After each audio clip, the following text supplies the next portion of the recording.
कि जिन्ना की विभाजनकारी राजनीति के साथ आज जो लोग गद्दी पे बैठे हुए हैं, उनकी विचारधारा से संबंधित संगठन हिंदू महासभा का गहरा संबंध था। इतिहास को गलत तरीके से प्रस्तुत करके हमारे वर्तमान का अपहरण किया जा रहा है और हमारे भविष्य को अंधेरे में डाला जा रहा है।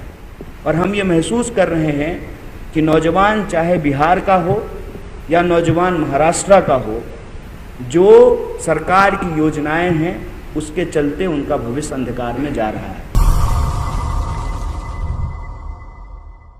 आज मैं यहाँ आपके बीच एक यात्री के रूप में मौजूद हूँ, ना नेता के रूप में, ना किसी और पहचान के साथ। और भारत जोड़ो यात्रा की तरफ से सबसे पहले महाराष्ट्र, जो कि पुनर्जागरण की धरती है, संतों, महात्माओं, सामाजिक कार्यकर्ताओं, त्याग, तप, वीरता, सामाजिक आंदोलनों की भूमि है, इस भूमि को हम नमन करते हैं। और ये बड़ा अच्छा संयोग है कि हमारी यात्रा, भारत जोड़ो यात्रा, नांदेड़ जिले में प्रवेश की है।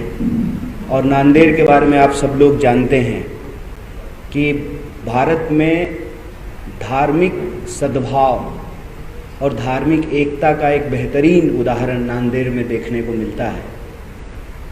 मैं अपनी बात आपसे करूं उससे पहले दो सूचना आपसे साझा करना चाहता हूं। एक तो ये कि हमारे एक सहयात्री जो अपनी स्वेच्छा से वॉलंटियरली इस यात्रा में चल रहे थे, कल एक दुखद घटना में, रोड एक्सीडेंट में उनकी मौत हो गई सड़क पार करते हुए।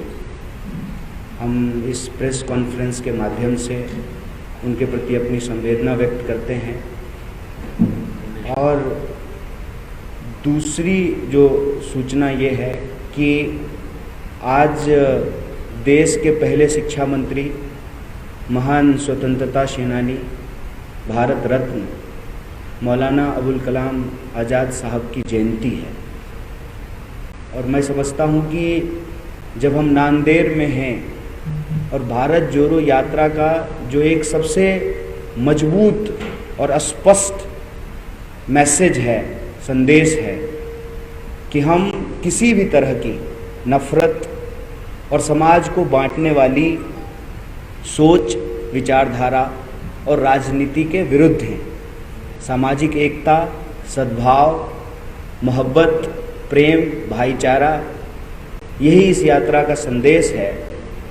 तो आज का दिन जब हम मौलाना अबुल कलाम आज़ाद साहब को याद कर रहे हैं, तो कुछ चीज़ें हम लोगों को अपने दिमाग में दोबारा लाने की ज़रूरत है। एक तो ये कि आप सब जानते हैं कि जिन्ना प्रैक्टिसिंग मुसलमान नहीं थे, लेकिन उन्होंने मुस्लिम पहचान की राजनीति की।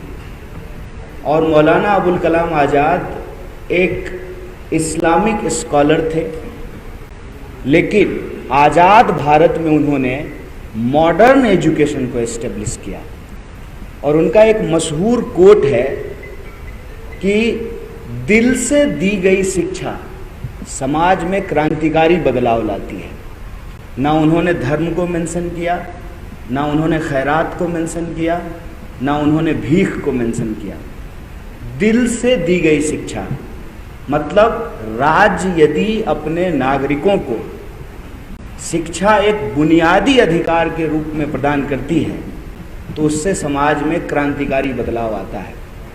और ये धरती है संत तुकाराम जी की, महात्मा फूले की, डॉक्टर बाबा साहब भीमराव अंबेडकर की, छत्रपति शिवाजी महाराज की। आप किसी के भी जीवन को देखेंगे तो एक जो मूल चीज़ आपको देखने को मिलेगा वो है शिक्षा का महत्व। और ये हमारे जीवन में एक क्रांतिकारी बदलाव लेकर आया है। जब हम कहते हैं कि महाराष्ट्र पुनर्जागरण की धरती है, तो इसके पीछे जो सबसे बड़ा योगदान है वो है शिक्षा का, वो एजुकेशन का एक बहुत बड़ा रोल है। हम लोग जब अपने देश के पहले शिक्षा मंत्री के बारे में बात कर रहे हैं, तो हमको ये याद रखना चाहिए कि इस यात्रा के ऊपर सबसे ज़्यादा जो बीजेपी कीचड़ उछाल रही है